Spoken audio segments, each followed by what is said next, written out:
You're listening to NYCC Me, a podcast on all things diversity and inclusion.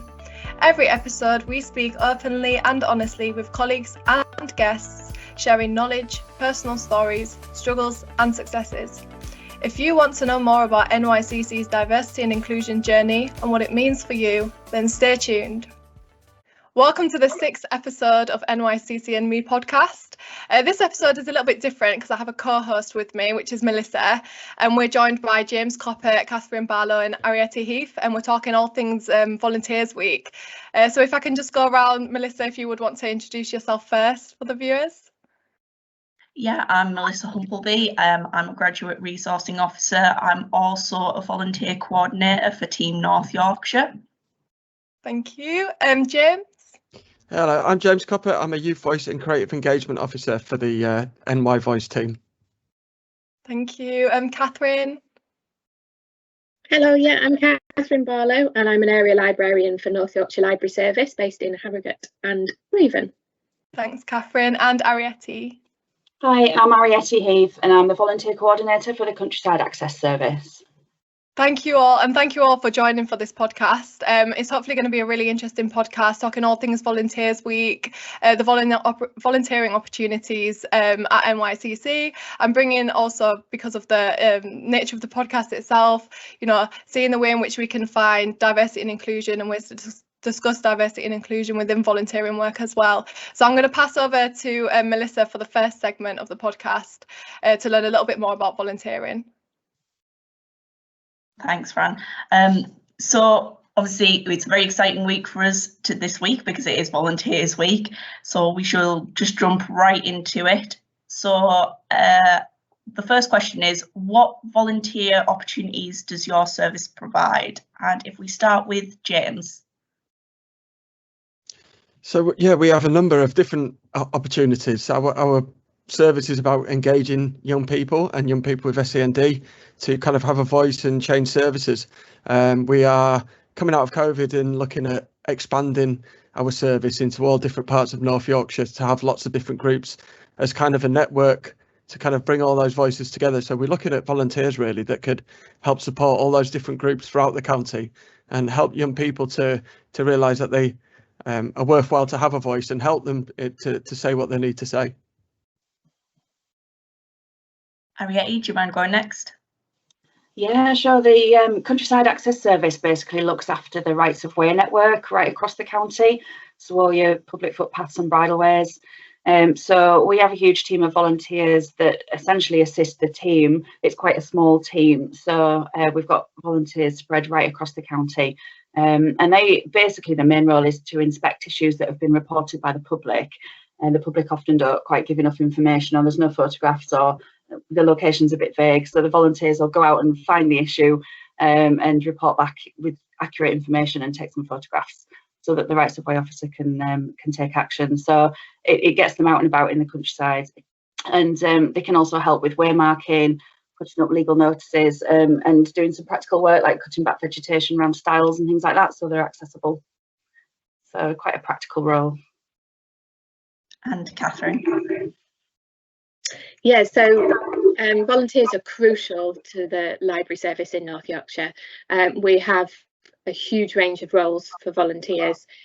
So we have general library volunteers who help out with the kind of day-to-day delivery of the library service. So that might be shelving, it might be answering inquiries, it might be processing all the stock and deliveries. But we also have volunteers who do kind of specific roles. So volunteers who deliver our story times to the under 5 sessions, volunteers who deliver books to housebound people who can't get into the library. We have volunteers who specifically work in the local studies area if that's their particular interest. We have volunteers who help provide one-to-one IT support as well, so that's really crucial. So there's a huge range of volunteer opportunities within the library service, and we also have as well in North Yorkshire 31 community-run libraries where the communities themselves actually volunteer to run that library in a management group with support from North Yorkshire County Council. Thank you, everyone. Obviously, we've only got a snapshot of everyone here. we couldn't invite everyone, though we would love to, just to keep everything brief. So other services that we do provide, we do have our records office. So people might have a view of records of, or you're just stuffily looking through old papers and everything. They do get the opportunity to look at artefacts, go out and explore the local history, find people's stories. We also have our youth justice service, so they provide appropriate adults for people who have been taken into police custody. They also provide other services. We have our school governors who help in things like the hiring of new teachers, new head teachers, and other school related matters. We have our Rotters team who are passionate about the environment. So what they do is they go out into places like markets with their stalls, promoting campaigns like reduce, reuse, recycle. Pre-COVID, they did also go into schools, and they're hoping to resume that again once everything's safe. We have our Sendias team. So they help out with cases of families who have neurodiverse children and need some additional support in education and just need some additional support overall. We have our adult learning team. So they help with people who are speakers of other languages, help them to learn English and provide support to them and tutoring. We also have our MERT team, so they are the Major Incident Response Team. They are specially trained volunteers who deal with kind of trauma and tragic events. And we have our Ready for Anything team. So this team generally gets mobilised in events of which have been mobilised during COVID as well, during emergency events, so flooding, extreme storms, things like that. Another service that's unfortunately had to take a bit of a breather due to COVID was our children's hubs, and that was assisting with things like nurseries and individuals who were struggling a little bit with parenthood and everything. My own kind of volunteers, we are the Team North Yorkshire Volunteers. What we have done is during the COVID, we've all gathered together to assist the local community in doing tasks like providing shopping, picking up prescriptions, sometimes assisting with things like gathering entertainment materials like magazines and that for individuals who have been shielding. So just a question for everyone.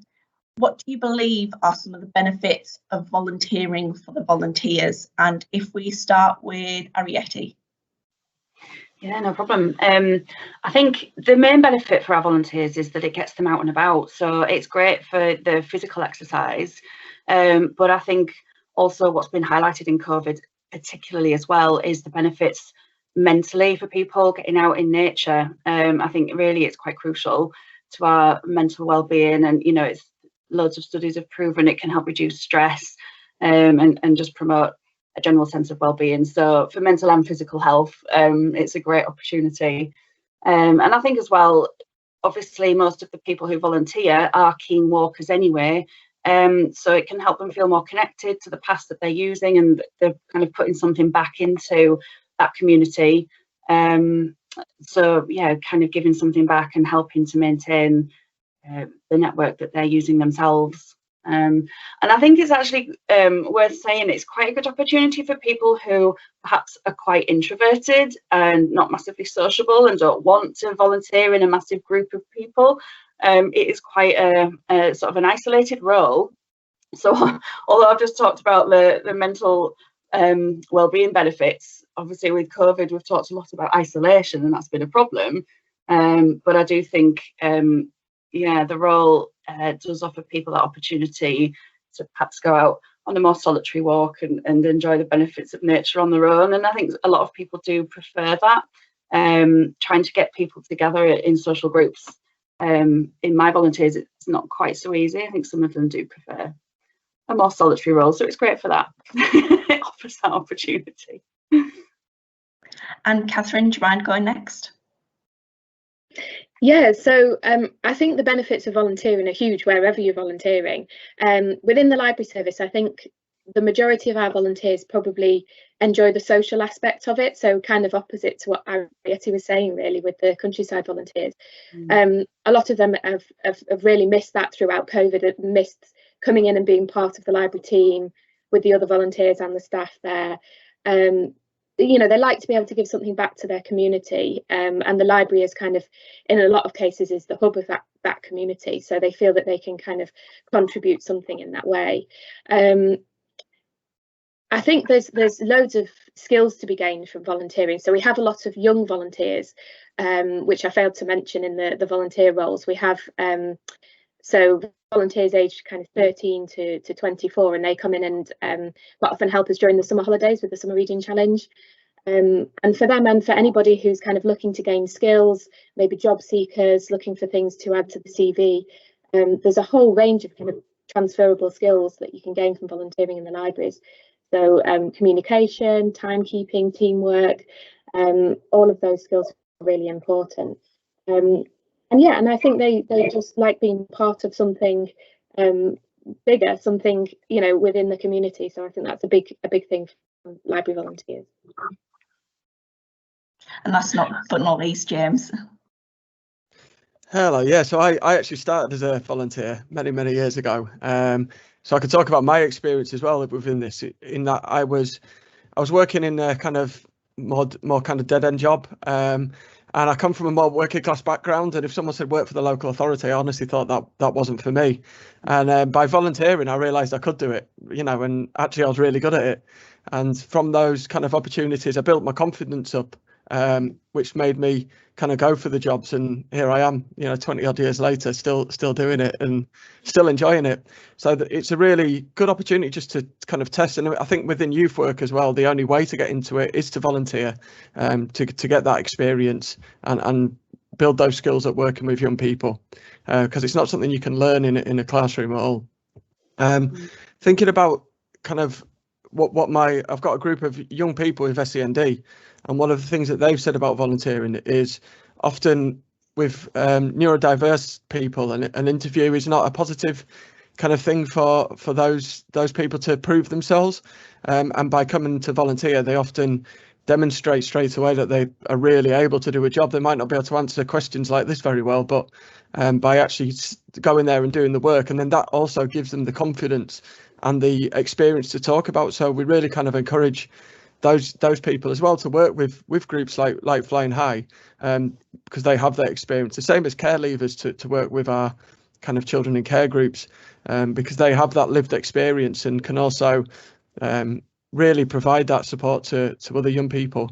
And it just provides that confidence that you can do the job, and that experience to be able to go into an interview and say, I've done this and this, and even just other employers looking at what's kind of gone on. And if they're able to do that volunteering experience, then they might be able to do the job even if they don't come across as well in an interview. So there's all those really positive things for volunteering.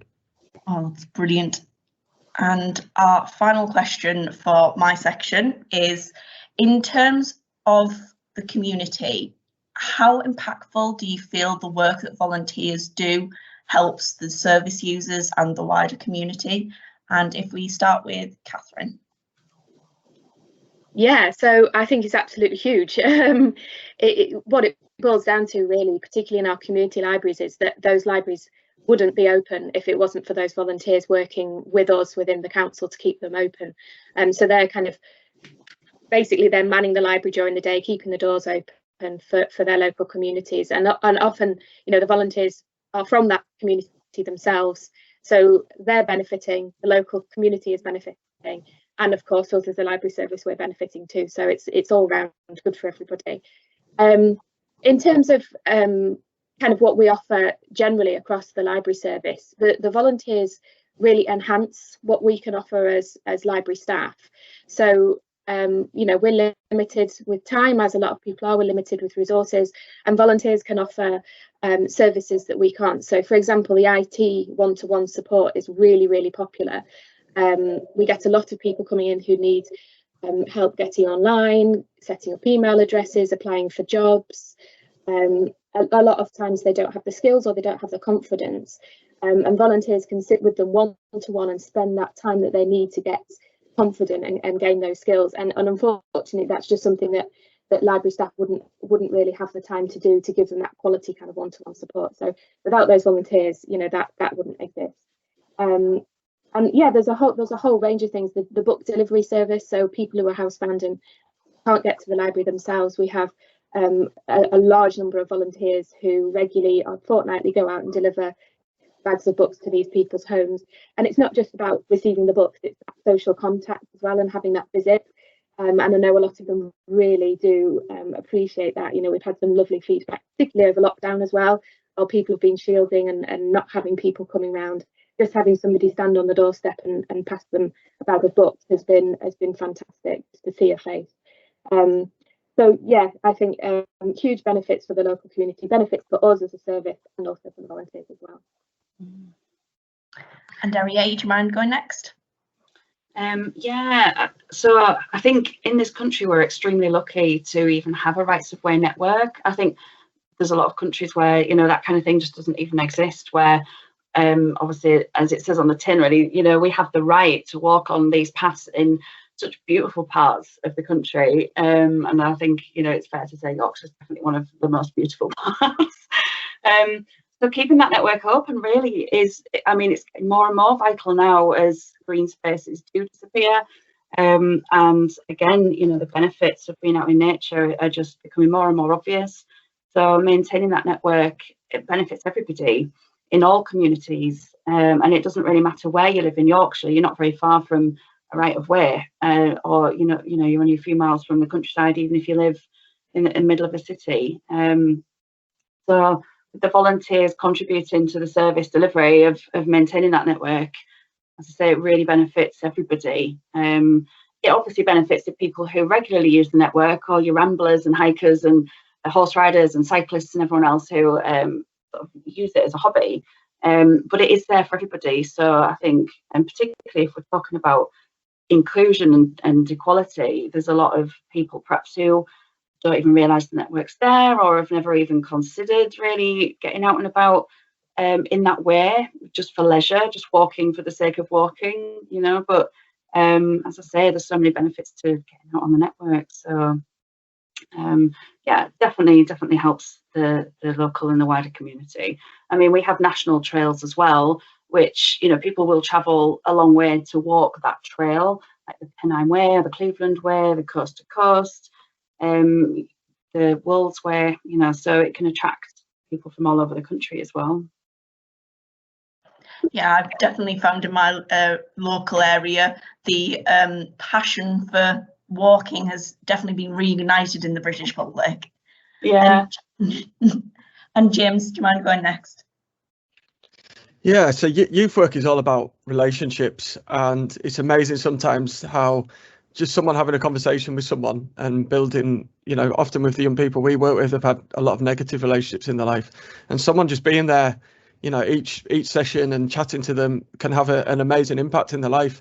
I also really encourage people from all different kind of diversity backgrounds, from different kind of ethnicities, genders, you know, disabilities and everything, because that's the greatest education is meeting people and talking about things that's a real life person there, especially in more kind of isolated areas.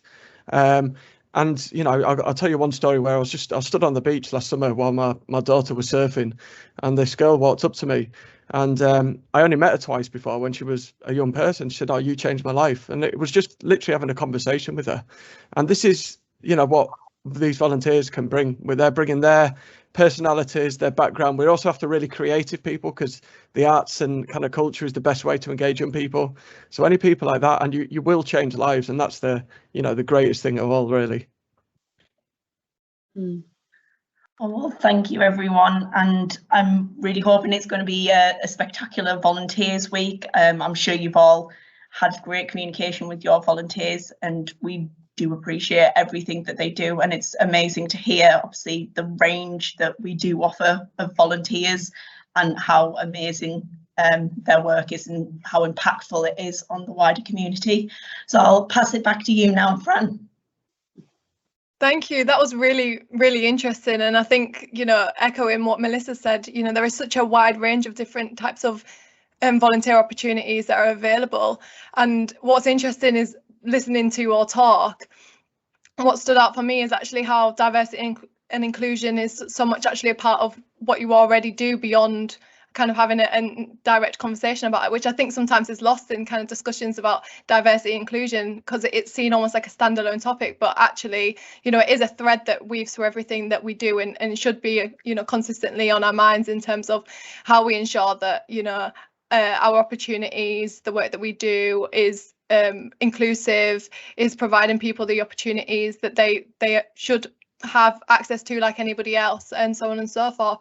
So it was really interesting. I mean, there were so many different ways in which it came up, whether it's ensuring, you know, that nature, you know, is more accessible without the work of volunteers. That probably wouldn't be possible to the extent that it is, you know, when it comes to with young people, the importance of, you know, lived experiences and having, you know, those sharing those lived experiences and finding, you know, resolutions from that. And when it comes to libraries, you know, the impact that libraries have as like that kind of first base for the community to get together, and a place where everyone can kind of come together, and you know, the resources that the library has for people to, you know, learn about themselves. I know I've seen a lot of the work that libraries are doing, especially with LGBT plus young people especially, and it's an incredible work. And I think that's one, I guess, message I would like to relay, is the thanks to the volunteers and the services for the work that they do.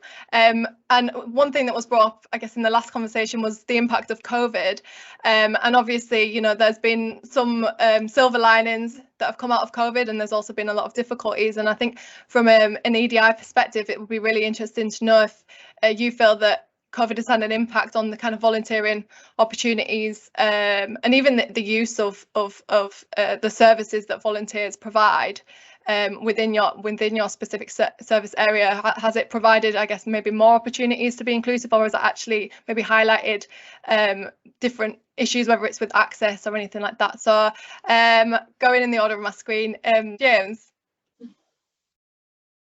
We were just about to kind of relaunch our service when COVID hit, so we were just about to kind of expand and open all the opportunities up when we got kind of the dreaded virus. So we're starting again with those opportunities. So they have been quite limited, and we did have one volunteer, but the kind of the things that we could provide and the support as well. You know, one of the things sometimes with people that have disabilities, they do need slightly more support, and it can be difficult within this situation when you are just on a screen to be able to provide that. So that was a problem. So we're really excited to be able to get going again and open those opportunities up and really provide that right support for the volunteer as well as the service. Thank you, James. Catherine?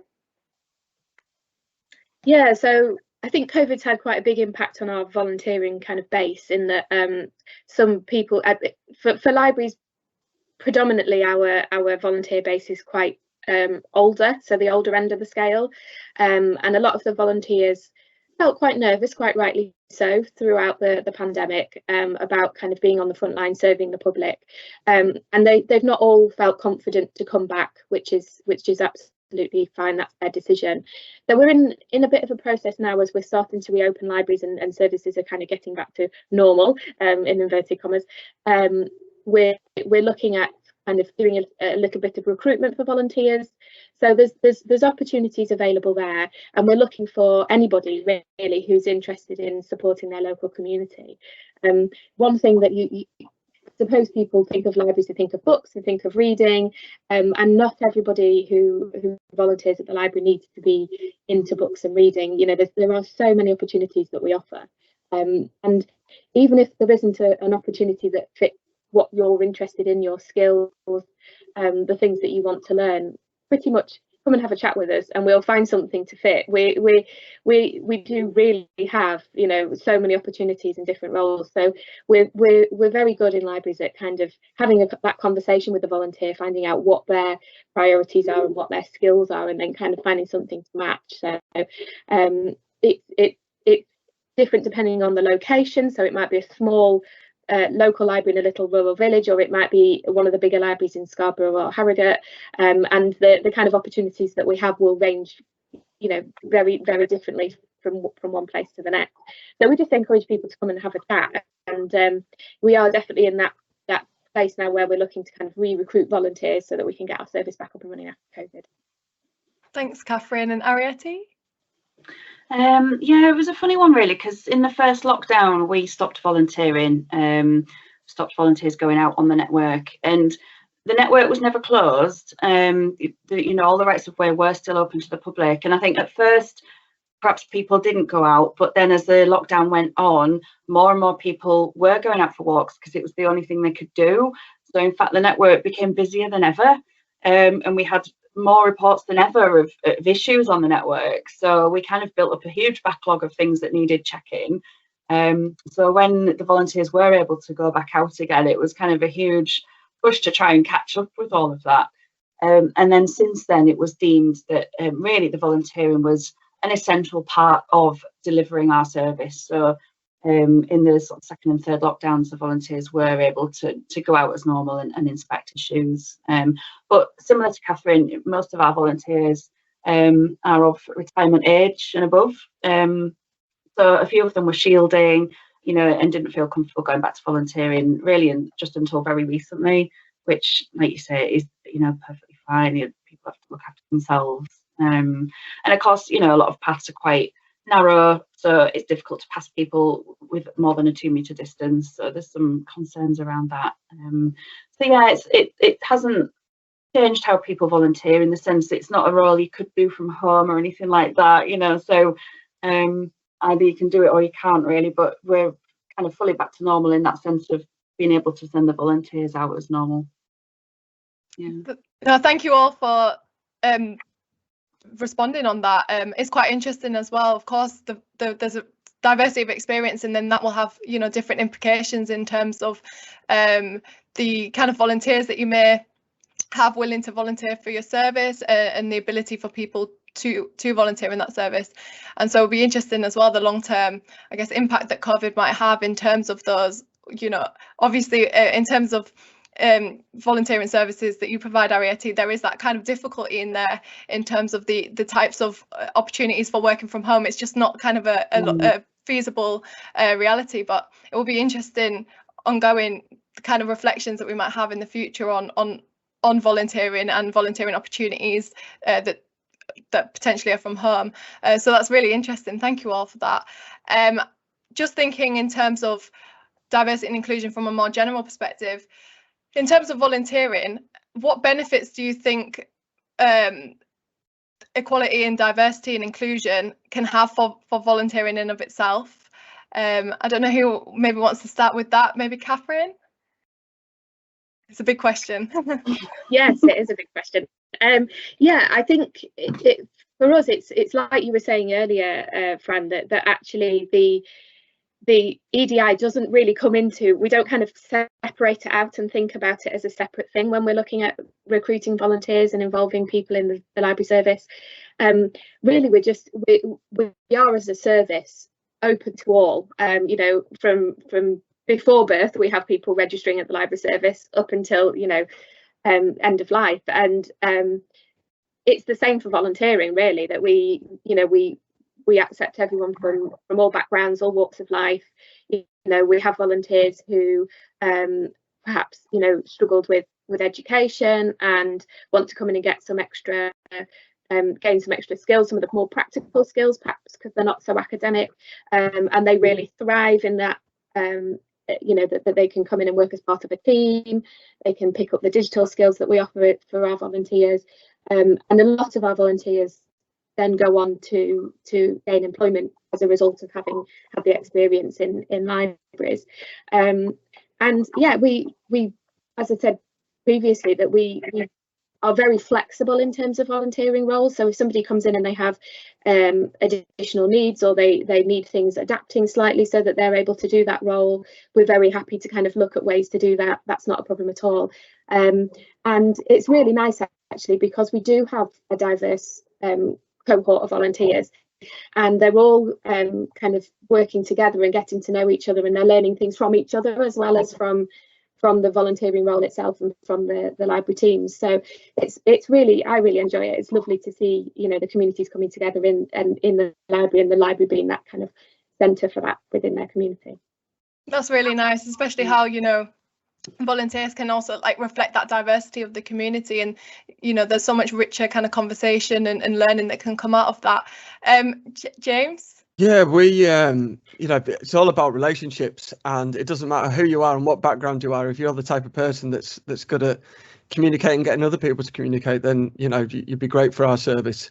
North Yorkshire is a very white kind of county compared to other counties in the country, and we have worked in some areas where they've literally not seen anyone else that isn't white, in some of the more kind of rural areas. And when we have brought in people, I remember one area brought a chap in who was from Jamaican descent, and the faces of the kids, they'd never seen anyone black other than on TV, and it was like having a superstar in the youth club. And and those type of things, the education from that was enormous. And I imagine a lot of minds got changed in that evening, and those things are so important. And we can do things as youth workers about diversity and everything, but the difference, if you have someone that has a disability, for example, that could come in, or someone that's LGBTQ plus can come in and talk about their life and experience, is 1,000 times better than me, doing a little board and saying, oh, look at this, isn't this great?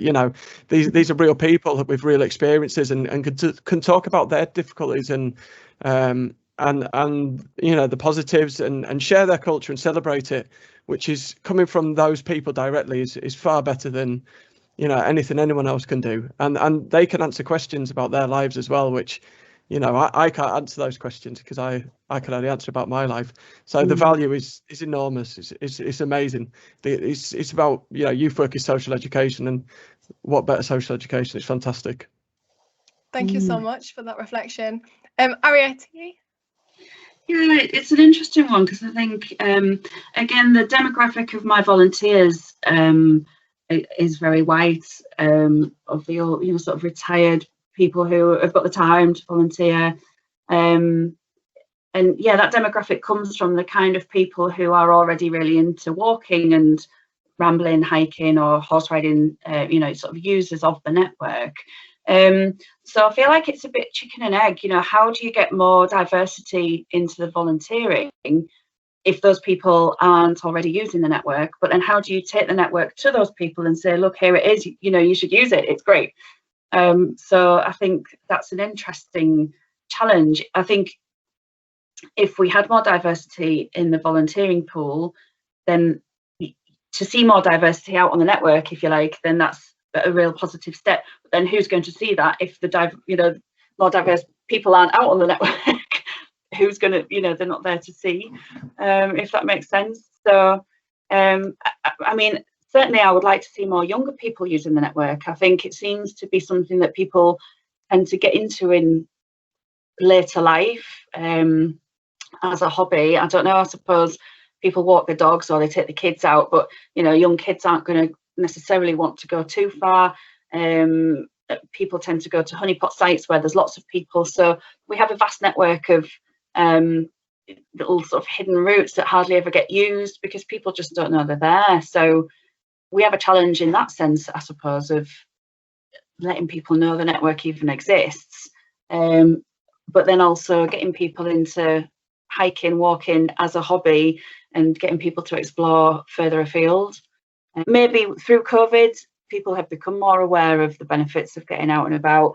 Like I say, people had nothing else to do but go for a walk. So perhaps I think people have explored a bit more in their local area than they might have done before. So that's an odd benefit that we've had from lockdown and COVID, and people feeling isolated. So yeah, interesting. Yeah. And it does highlight one of the challenges, I guess, in terms of engaging with different communities and those opportunities being there, and how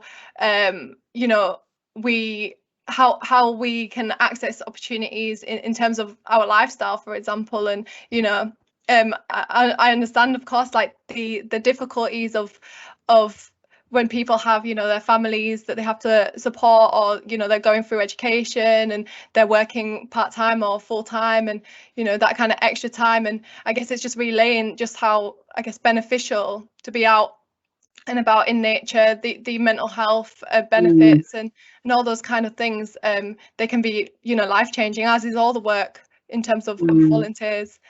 And Melissa, I don't know if you were interested in saying. Yeah, I was just going to say this is a little bit of a COVID question, but it does kind of follow on from what Arrietty is saying. During the initial first lockdown, there's a group of refugees in North Yorkshire, and they got really involved with helping out in the community and helping deliver prescriptions and deliver shopping and that. And they were, you know, and as Arrietty is saying, how do we normally reach those groups of people? It can seem difficult. And when you have that opportunity and volunteers, you see a volunteer who looks like you, and then you're like, well, I can do that too. And that really is impactful. And I feel like after that happened, after first lockdown, when we created our Team North Yorkshire Volunteers, the people coming forward to join us, all different age groups, all not just obviously retired and that, which is the kind of assumption, the normal stereotype, all different age groups, all different backgrounds. It was really, really amazing to see, and how across the county everyone got very willing to jump in and get involved. So, you know, as horrible as COVID is, that there has been some silver linings to really kind of, I'd say, bolster that get up and go of wanting to join, and you know, hopefully we can kind of capitalise on that to spread the word about all our volunteering services. Definitely, yeah. Yeah, I was just going to say, I feel like I should mention there are projects out there that are trying to engage people who perhaps don't normally use the network. There's a project called Discoveries on Your Doorstep, and they've created routes. I think they started in Scarborough and Selby, but they've created routes that basically start in the town and go a little bit out, but not too far, you know, to try and just get people, I think, more from a health perspective. So it's perhaps tackling obesity and that kind of thing. But, you know, people who wouldn't have even thought about walking as an exercise or using nature as a form of exercise. So, yeah, so there is some work that's started around that. It's possible. I think, like you say, you've got to try and take that network to those people. Say, look, it's accessible. You could use it. And I know, like the National Trails, for example, the World's Way, they try to be more accessible physically. So they try to remove stiles and replace them with gates or gaps, so that, you know, you could get trampers down there, or wheelchairs, or there's people who perhaps can't traverse a stile. You know, that's the ideal.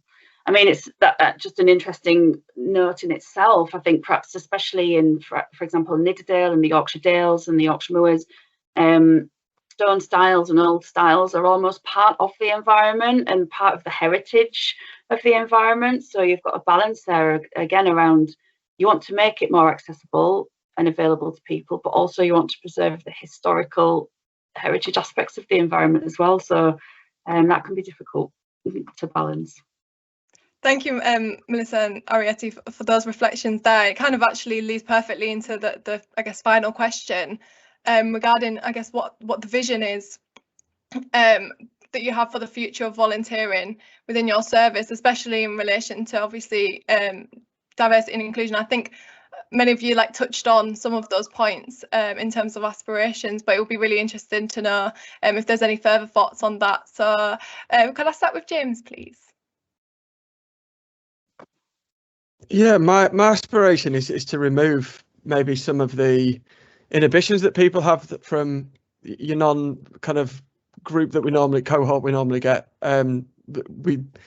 The benefits of different groups, as I've mentioned before, coming in to work with young people is enormous, and it's about as well the neurodiverse group as well that I've mentioned as well. The opportunities for them, there's big issues within North Yorkshire due to transport and job opportunities, which hit that group in particularly the hardest.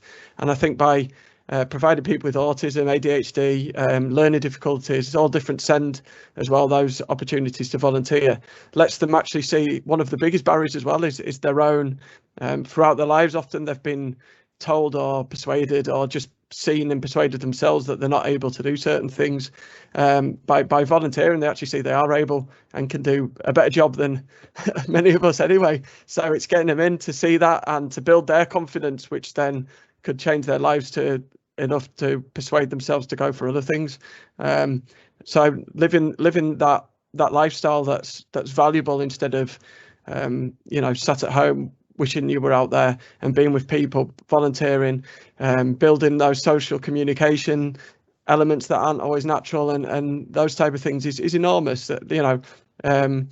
Again, one example is the best way to kind of describe it is we had a young man with autism who came to volunteer with one of our groups, and he really struggled to even just take his coat off without asking, and go to the toilet without asking. And by the end of it, he was just really motivated. Just the experience that was a different environment than what he got at home or in education allowed him to become so independent. He went off to university to follow his dream of animation. That was purely from a volunteering experience. So the difference that it can make to neurodiversity in particular is huge. And I really do encourage those people that we will support with the process of applying. We don't have an interview, we have a conversation, and we get to know that person to see if they're a right fit, and they probably are. So I really do just get them to go on the website and have a look. Thanks, James. That's really, really great to hear as well, and the impact that it's having on that person's life, and I'm sure many others. Catherine? Yeah, so in libraries we do have diverse kind of volunteers in the groups, but there are definitely people within society that we don't engage either as volunteers or as customers in the library service, and we're always trying to find ways to kind of connect with them. So we do have a number of neurodiverse volunteers who bring an awful lot to the team, and it's really great to see them develop, and the fellow volunteers around them and staff kind of learn from them, which is lovely. Like James has said, we have perhaps less people from kind of other backgrounds, other cultures, simply because of the kind of makeup of North Yorkshire, and that we are predominantly a kind of white British society. But we've been really lucky in Skipton Library, for example, where the Syrian refugees were relocated. They came into the library, we joined them up, we found them books. We've got some books that are in Arabic and some that are in other languages. They were really keen to get involved, and they actually, a couple of them wanted to help out with the rhyme time sessions, and not only did it bring something really nice to our sessions so that they could bring their own kind of cultural ideas and songs and stories to that, but they were also developing and learning English while they were doing it, so they found that really helpful for them and their children, so they could bring their children with them to the sessions, and that was really lovely to see. But yeah, we'd like to kind of be able to reach out a little bit more to people from other cultures, and it's just a way of, like Arrietty said, is finding a way to engage with them, and for them to see the benefits for themselves and their communities, and that they do have something to offer. What we wouldn't want people to think is that oh no, libraries aren't for me. That there is something for everyone. We have a lot of young people who are LGBTQ+, and they really enjoy being in a library because it's a kind of neutral venue, and there's no judgment, there's no kind of fitting into a box, or that kind of thing. So we do try to be as kind of inclusive and open as we possibly can, but I think there's always work to do, and then this kind of breathing space after COVID is an ideal opportunity to look at that, in that people have kind of reassessed their priorities and maybe had a chance to think about their lives and what they want to do and what they want to achieve. So perhaps now's the time to be looking into increasing our EDI. Thank you, Catherine. And last but not least, Arrietty. I think my vision really is kind of for everybody to understand what a precious asset our countryside is.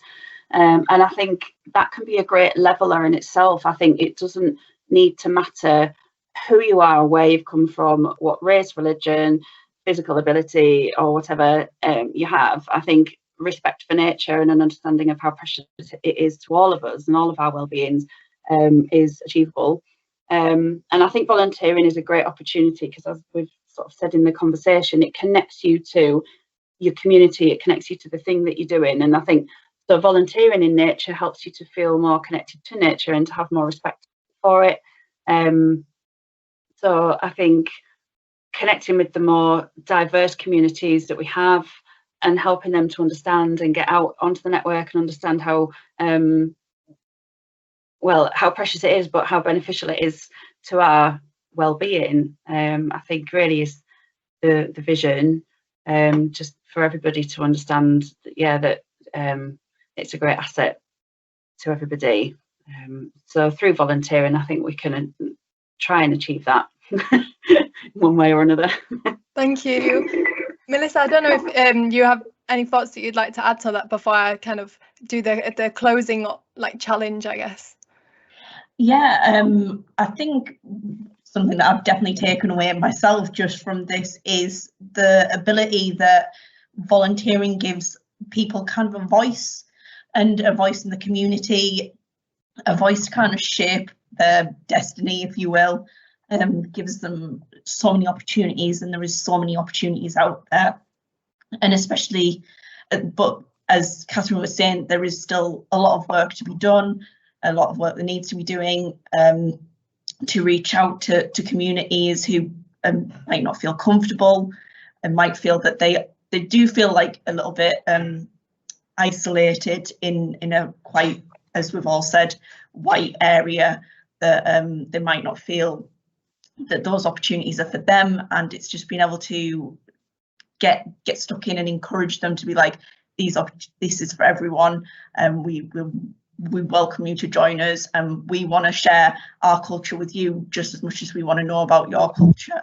And not just that, obviously, in regards to like LGBTQ+, I think that can really, a lot of people can stumble over some of the things, and having someone there who can advocate for it and be like, you know, it's okay to ask us the question, we'll be happy to give you an answer. If you're unsure, we're happy for you to learn, and also bringing people who, as James was saying, are neurodiverse, who have potentially been told not exactly no, but you can't for a lot of their lives, giving them that opportunity to be like, you can, you're just as capable as everyone else. Here's the amazing things you can do. Look at the impact you're having on your community as an individual. And then for, I suppose, younger people as well, as Arrietty was saying, that you know, we're all stuck on our phones nowadays. It's sometimes hard to look up and look out and think, wow, what an amazing countryside that we live in. Let's go in, not just enjoy it, but help to keep it open and improved for everyone out there. So as I say, I suppose my overall conclusion is like the amazing community that we'll have, and we're really ready to welcome and join up new people to come in. That's really beautiful, actually, a really nice reflection, and leads us into the closing, which is what would be the key takeaway that you would each want viewers to take with them after listening to and watching this podcast episode. Arrietty, can I start with you? Yeah, I think I would like to just say, as I said, there's a huge network out there. We've got literally thousands of miles of footpaths. If you are kind of wondering how to get out there, you know, there's loads of guidebooks in the libraries. You could go to the library, look online. As I say, if you're not feeling very confident, you know, the national trails are more accessible. They tend to have fewer stiles and that kind of thing. Probably better level of footpath. So yeah, really get out there and explore our beautiful countryside. You know, don't feel scared. Get out there and see what there is to offer. Thank you. That's great. Catherine? Yeah, so really just want to say that libraries, you know, we are there for everyone and the whole community, and whatever it is that you're wanting to gain from volunteering or wanting to offer, please just come and have a chat with us. You know, we really do just love kind of chatting to people and finding things, opportunities that will, you know, support you and us. It's not just about kind of the benefits for us, it's the benefits for the volunteers as well. So we're very flexible, we're very open to different ideas. If you've thought of something you'd like to offer in libraries that we don't already do, brilliant, bring us those ideas, that's fantastic. And don't worry about any kind of restrictions that you feel that you might bring to the service. You know, we will look for all the ways we can to support you in volunteering for us in that role. So please just come and have a chat with us. Find your local library, come and have a natter. We might even make you a cup of tea. Well, after COVID. Thank you. And James? Yeah, just to say, you know, I'm the son of an immigrant. I'm also neurodiverse, and I started off volunteering, and here I am, you know, 20 years later in November. So, you know, it worked out for me, so it could work out for you. Also for our service in particular, you know, in terms of marginalised people in our community, young people are one of the worst. They don't have any kind of laws to protect discrimination against young people. And we've even had, you know, dispersal orders for young people and all sorts outside shops, and alarms that affect only young people. Young people really do need support to have a voice and to make changes within our community. It doesn't matter from what background they are, all young people. And anyone out there who's artistic, creative, or just brilliant at communicating, we really need you to support us in doing that. So yeah, get a play and get on that website and have a look what's out there for you. Thank you so much. Yeah, thank you so much for you know, featuring on the podcast and for sharing your views, the work that you do, and the incredible work that the volunteers are doing as well. I really hope that from this podcast that people can, you know, see the value of volunteering and perhaps be inspired to, you know, take a look at the website and see what opportunities they might be able to get involved in. And thank you as well to Melissa for being my co-host. It's the first co-host on the podcast ever, so that was really great. So yeah, thank you all. Thank you very much. Thanks. Thank you for listening to this episode of NYCC Me. Hope you enjoyed it. If you want to keep up to date with any new episodes or be part of the D&I conversation more widely, please do join the NYCC Me podcast Yammer page. Hopefully see you next time.